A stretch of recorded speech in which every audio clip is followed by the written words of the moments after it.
Termín na podávanie daňových priznaní sa blíži. Firmy majú už iba necelé 2 mesiace. Počas tohto obdobia stále môžu využiť super odpočet na vedu a vývoj. Práve ten im umožňuje znížiť svoje daňové povinnosti a uvoľniť prostriedky na ďalší rozvoj. O tom, čo presne super odpočet je a aké sú podmienky pre jeho uplatnenie, nám prišiel vysvetliť expert na super odpočet Marek Repko.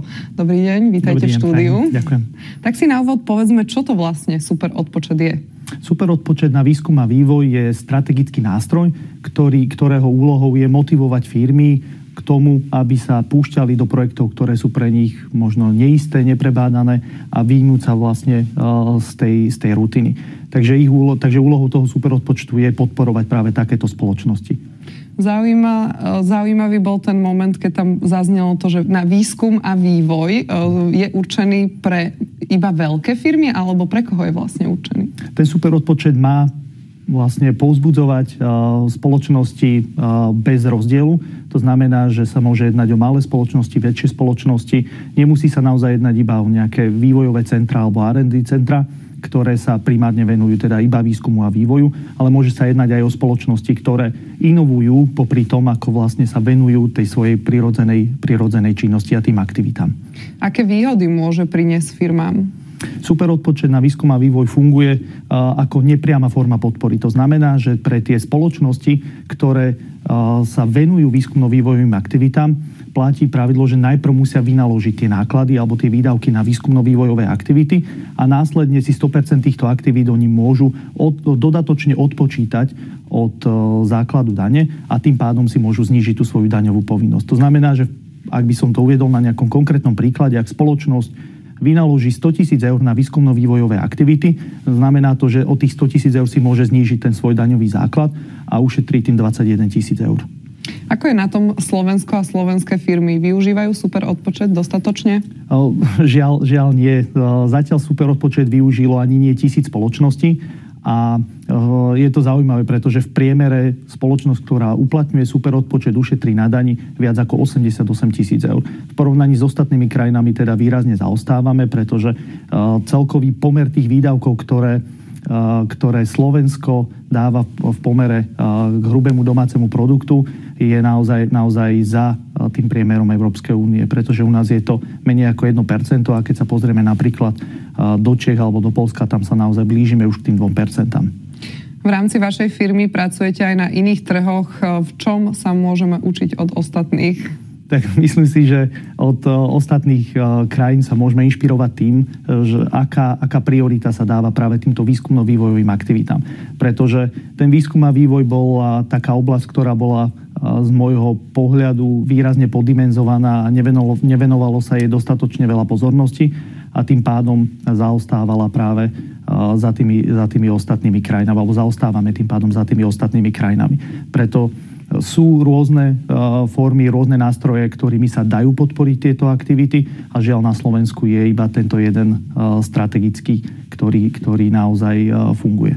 Prečo je to tak, že slovenské firmy neuplatňujú ten super odpočet dostatočne? Tých dôvodov môže byť viacero. Jeden z tých dôvodov môže byť aj tá neznalosť o tom, že vôbec takýto nástroj tu je. S tým sa stretávame naozaj pomerne často, že spoločnosti ani nevedia o tom, že ten odpočet na výskum a vývoj vôbec existuje.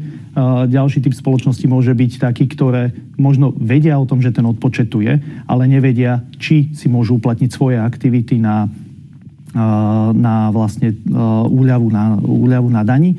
A potom môžu byť ešte spoločnosti, ktoré vedia o tom, že ten odpočet je, vedia, že sa naň môžu kvalifikovať, ale na druhej strane obávajú sa tej zvýšenej administratívy, pretože možno majú skúsenosti s eurofondami. A to by som rád vyvrátil aj ten mýtus, že tá administratívna, respektíve byrokratická záťaž toho odpočtu je naozaj neporovnateľná, čo sa týka tých dotácií. A je to naozaj veľmi jednoduchý nástroj, ktorý výraznou mierou tým spoločnostiam môže pomôcť.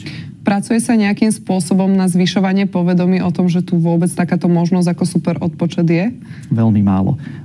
Je to jedna z takých našich úloh, že snažíme sa robiť tú osvetu my ako aj spoločnosť. Chodíme na rôzne konferencie, prednášky a snažíme sa upozorňovať na to, že ten nástroj tu je a že tie spoločnosti majú nárok ho využiť, pretože ten nárok vzniká automaticky. Nemusíte spĺňať žiadne prehnané kritéria, nemusíte vyplňať žiadne žiadosti a čakať na nejaké schválenie, ale automaticky vám vzniká nárok, ako náhle vyvíjate alebo sa venujete aktivitám, ktoré sa dajú identifikovať ako výskumno-vývojové, prípadne nejaká výraznejšia inovácia. Má ešte význam pre firmy si v rámci, blíži sa daňové priznanie, podať žiadosť a v rámci toho uplatniť super odpočet? Určite áno, toho času je ešte relatívne dosť, pretože tie firmy, ktoré už požiadali o ten odklad, tak majú ešte necelé 2 mesiace na to, aby ten odpočet uplatnili. A z toho vlastne týmto spôsobom som chcel aj vyzvať tie spoločnosti, aby sa nebali, aby urobili ten prvý krok, pretože častokrát odkladajú uplatnenie toho odpočtu z tých rôznych obav a potom sa k tomu vlastne nikdy nedostanú. Že možno je lepšie začať možno v menšej miere, vybrať si nejaký pilotný projekt, na ktorom si to môžu vyskúšať, na ktorom môžu otestovať tie svoje procesy a prípadne, ak si nájdu spoľahlivého partnera, ktorý im s tým pomôže, tak to bude určite jednoduchšie. Ak ste teraz niekoho motivovali uplatniť si super odpočet, na čo by si mal dávať pozor a zvládne ho pripraviť aj bežný účtovník? To je zaujímavá otázka, pretože z môjho pohľadu ten odpočet má také 3 úrovne. Prvá je technická, druhá je tá finančná alebo účtovná a tretia je formálna. V prvom rade tá spoločnosť, ktorá sa rozhodne uplatňovať superodpočet, musí najprv správne identifikovať tie projekty po tej technickej stránke. Ono častokrát sa stretávame s tým, že tá predstava tých spoločností je taká, že ten projekt, ktorý oni reálne, na ktorom pracujú a považujú ho za nejaké vývoj alebo za nejaké aktivity, tak v takej miere ho, alebo v plnej miere ho chcú uplatniť v rámci odpočtu. Nie vždy je to však možné, pretože aj tá legislatíva má svoje hranice a vždy je potrebné posúdiť ten projekt po tej technickej stránke dostatočne presne na to, aby sa identifikovali iba tie aktivity, ktoré sú uplatniteľné. A následne na to nadväzuje potom tá finančná časť a je potrebné nájsť a identifikovať tie náklady, ktoré umožňuje legislatíva uplatniť. A potom samozrejme tá tretia rovina, to je tá formálna, pretože je potrebné vyplniť a pripraviť dokumentáciu v prípade daňovej kontroly, aby pre prípadnú daňovú kontrolu, aby boli spoločnosti pripravené. Ak si nesprávne firma uplatní super odpočet, čo všetko je hrozí? Aké sankcie napríklad?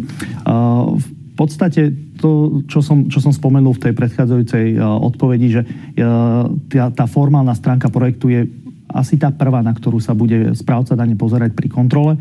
To znamená, že tie spoločnosti sú povinné preukázať sa tým zakladacím dokumentom, aby ten správca dane mal prehľad o tom, o aký typ projektu sa jedná, aké sú ciele toho projektu a toto sú tie základné formálne náležitosti, ktoré ten správca dane bude určite kontrolovať. A s tým sa stretávame naozaj veľmi často, že tie spoločnosti nemajú túto dokumentáciu správne pripravenú, aj keď sa jedná o relatívne jednoduchý dokument a tým pádom môže sa jednať naozaj o svetový vývoj, ktorý tu nebude mať období, ale na základe chýbajúceho možno podpisu osoby, ktorá je oprávnená konať v mene spoločnosti, sa celý projekt bude musieť škrtnúť a spoločnosť bude musieť doplatiť tú ušetrenú daň. Okrem toho samozrejme penále a úroky z omeškania, ktoré sú závislé od toho, kedy tá kontrola príde na také pochybenie. Čiže tie sankcie v princípe môžu výrazným spôsobom prekročiť aj tú